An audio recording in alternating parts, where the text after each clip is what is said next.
restrictions on the site-based program, and I don't see those going away in the near future. I would guess at least through December. God willing, the COVID virus doesn't get worse once we hit the winter again. But there will be a pretty strong handful of restrictions. Now, let me say this too. Now, as a parent, I don't want my child being involved with that. I don't want my child having to be distanced and having face masks and everything else. Well, this is the reality that we're living with right now. We need to engage our kids in this situation. That doesn't mean that we all have to agree with how it's going, but give to Caesar what is Caesar's. We've got to do what we're supposed to do per our government and trying to do our best to maintain and keep people safe and get this darn thing out of our lives. So we are responsible to teach our kids how to live in life. None of us are ever going to forget this time period in history. So we need to do what we need to do, and we need to make everybody safe. So I hope that that's the message that we teach our kids. Not that, oh my gosh, wearing this or doing that is just awful. Well, I guess we can think that individually that it might be awful, but if it is what our society needs to do to protect everybody, then I think that needs to be the message to our kids, to be flexible, to learn some new behaviors and habits so that we can stay safe. There's my editorial on that.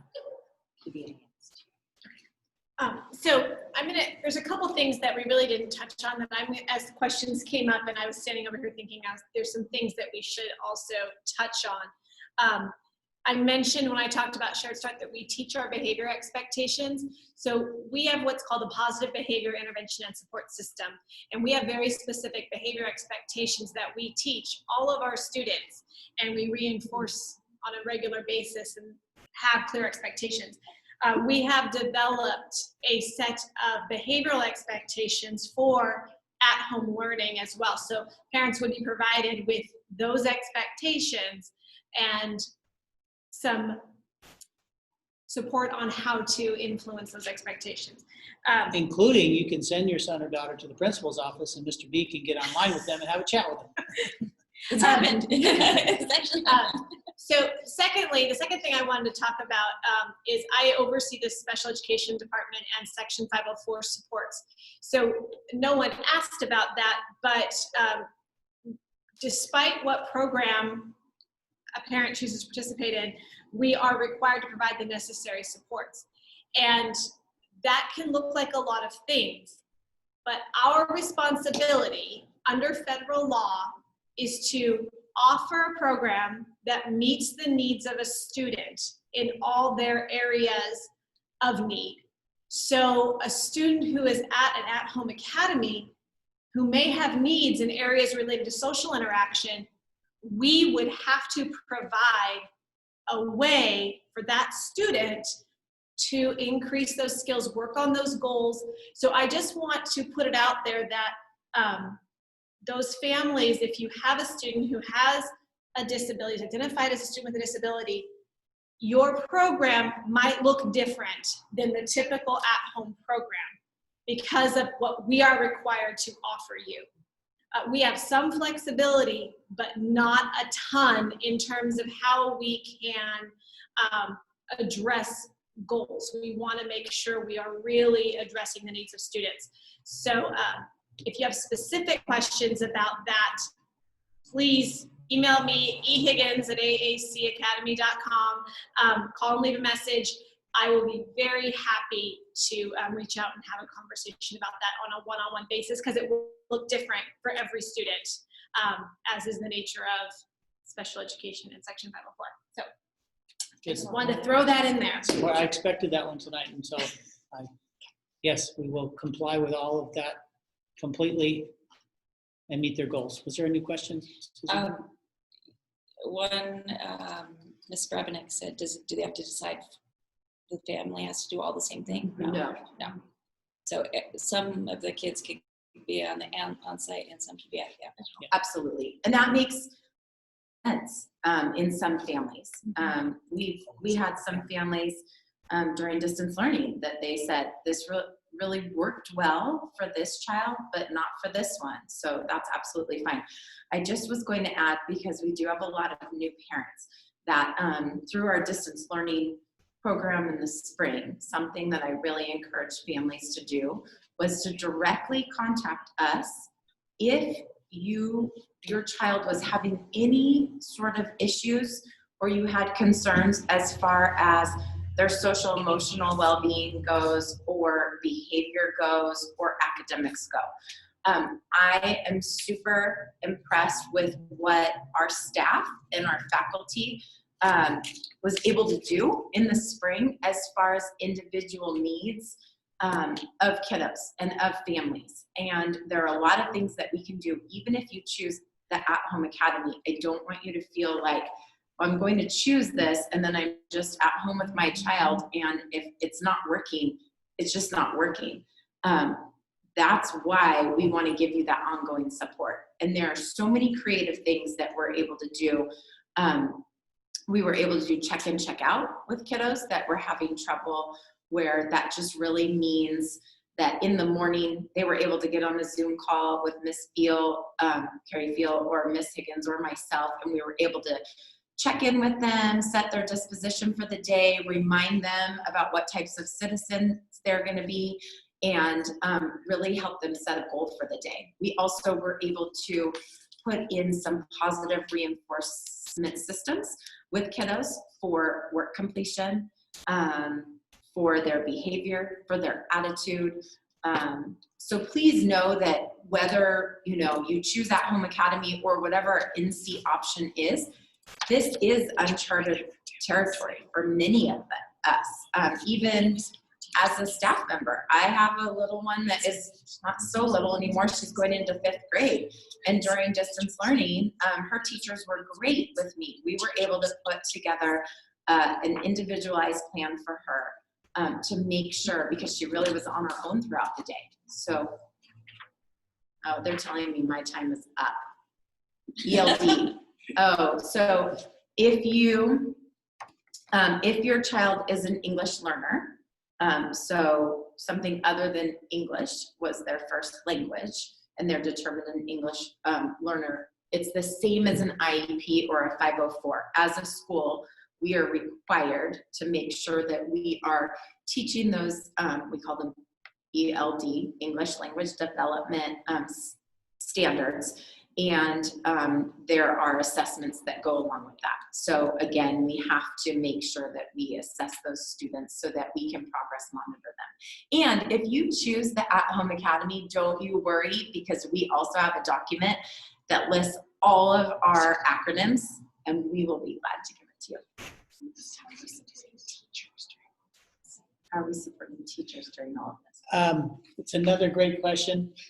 I'm just getting concerned about our time. We had planned on an hour, and everybody seems to, I just asked, we saw 56 people there online, and this is a beautiful question because it's an essential question. How do we support our teachers in this? And moms and dads, everybody, we all know that they're the ones who make the magic happen in the classroom, and they need to be as safe. They need to have the support. We've got to figure out, if our teachers are coming back full time, they have their own children. How do we provide somehow, some way to provide childcare for them? So we've got a lot of questions that are still unanswered, waiting for direction from the state and from the county. But our teachers are the ones that make it all happen, and we need to support them in every way possible. So stay tuned for details on that. This is going to be a common question. If we choose in-seat and the virus picks up, can we switch to full distance learning, not homeschool academy? So we're going to be doing something for our in-seat families already. If we go distance learning, our in-seat families are going to be distance learning, and our homeschool academy is still different. Yes. So that, yes, you will, if you're signed up for in-seat or on-site, you will roll into yes, a distance learning model similar to last spring, but our at-home academy will continue on as the teacher, the parent-led program that it's already initiating tonight. Yeah. yes, Okay. and that's true. However, what is great about that is that any content that we're able to get from those grade level teachers, like I had said earlier in our presentation, then we obviously will share that with our parents. But yes, you would continue as the primary instructor, as the parent, if you choose the at-home academy. This is they were asking it the opposite way. Oh yeah, and then if you choose in-seat, and we do have to roll into distance learning, if you were with us in the spring, it will look more like that, where it's teacher directed, or directed by that grade level team or that grade level cluster of teachers. Yes.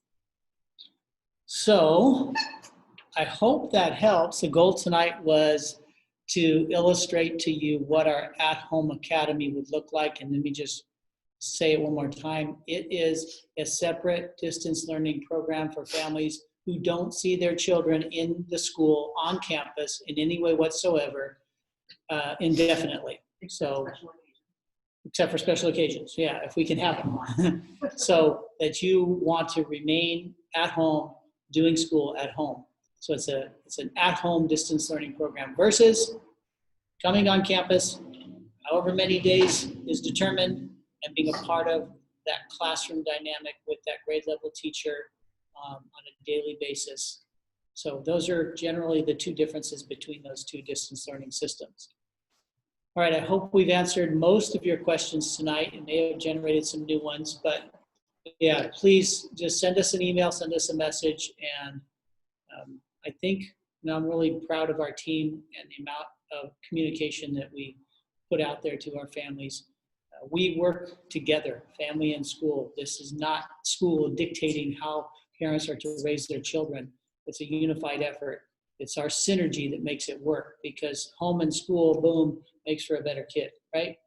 And our goal is to grow. Mr. B, Yes. it's Jeannie Brabenek, and I'm just wondering if we could squeeze in one more question that hopefully could be a quick answer about the percentage of time that we will be using the digital. You know, when we kind of had a formula for our digital time in distance learning, do you have an idea what that would look like for homeschool? Sure. I think what you're asking is how many hours should I expect my child to be working on schoolwork in an at-home system? They're asking actually specifically digital. How many hours? Videos, Oh, apps, digital tools to teach the kids. You know, there are going to be a variety of digital opportunities and a variety that aren't. So that's going to vary day to day. Obviously, we're going to deliver the curriculum through the digital system. There are applications to be used, but there are many ways to teach certain things. So it's going to vary depending on the child, the grade level, and the parent. So am I not answering that completely? Well, if you are the one that's choosing to teach at-home academy, the students K through 8 have a consumable, so that means it's a workbook that they write in that is consumed, right? So for math, and so they have that K through 8. You will have access to the teacher's edition online, but you will be able to sit with your child, and they actually will be able to complete their work using a hard copy. So using that consumable workbook. For social studies and science, we have what we call Studies Weekly, Science Weekly. So those are hard copies as well. There is a digital application that we have access to, so it kind of just depends on which route you want to go. We also have Scholastic Junior, which is informational text that is a hard copy as well as their core literature books or DRA level books. So there's actually a lot of, I know that that's a concern for a lot of people, not being on technology all of the time. Now I will say that there are some fantastic apps out there that can help supplement. So Khan or Prodigy, or for kiddos who have been struggling, we've been using ST Math, and we've seen a lot of success with those applications because they are differentiated and we can set the correct level for your child for where they are. So I think, like Mr. B said, there is a combination. But if you are doing at home, I would say that you are going to be offline more often than online. Now, everything will be sent as far as anything coming from the school will be sent through Google Classroom for your child. So your pacing, your materials, all of those things will be able to be accessed through Google Classroom, but you also could print a hard copy of much of that. I think we might have one more question to go. Yeah, reading supports, type of reading supports, but if kind of reading supports if the student is struggling For distance learning during reading. It depends. For distance learning or at home? Distance learning. Well, anyway, either way. So reading supports, if you're not a teacher, that's just a very general question. So it depends on what the concern is. So we certainly want to provide our students with books at their level through the cafe and Daily 5, which is our program we use. We have parent pipelines that teach you exactly how to teach certain reading strategies that align to the standards. We have some phonics supports, we have writing supports. It just depends on what that issue is. So I guess if you have that question, I'd rather you reach out to me personally, and then you can tell me specifically what your question is or what your concern is, and then I would be able to tell you how we would help support your child. It's okay. And frankly, I think it's kind of an odd question for us, not that you're asking it, but that's what we do. That's one of the very big differences between Almond Acres and other schools is we don't say, here's a curriculum and everybody's on the same page at the same time. No, the individual learning needs of students are always addressed, whatever level they are, et cetera. So if they need remediation in something, then we're attacking that. So it's just, it's who we are, it's what we do, is look at the individual child, as I stated at the very beginning. parents Okay. work. If they enroll, they get the parents work. That's what they have to enroll. Yeah, if you're enrolled, you're involved in all of our parent programs, from program site council to our Growing Great Parents webinars to Parent Square, which is a communication tool that all families are connected to, and you'll get all of our announcements, everything that's going on in the school. But that's for reopening. As soon as they enroll, they'll start getting those reopening updates that you send out every week. Yes, now some of them are getting them already because Erin's been sending them, but once you are enrolled and you are in the system, then you're going to get every one of the appropriate communications for your grade level or school-wide communications through Parent Square. So that means get your enrollment packets in. That's what that means. That, you know, we're just getting concerned. We've got a month away before we're supposed to open school, and we need to know how many families, because that determines staffing, determines how many people need to support the at-home program and how many people are supporting the site-based program. So we would appreciate knowing that as soon as possible. So with that said, I hope we've addressed most of what you're concerned about or questions that you have. Really appreciate that you joined us. This has been cool. We've had, you know, maybe 60 or so people that have chimed in tonight and listened to what we're talking about. We love what we do. We love growing great kids with you. So please join us if you're not already. And you'll hear from me on Friday with a new update. And I think we're going to have quite a few things to say on that newest update because a lot's happening this week from the state and county level. And we'll keep you updated on a regular basis. Should we do our cheer? Yes. All right, you guys all know. You can, I'm switching out for Go that. Kites! We are the leaders of AACA. We are Trustworthy, respectful, responsible, fair, caring. We are terrific. Go. Right. Have a great evening. Thanks for cheering with Get us. used to it. It happens all the time. Thanks, everybody.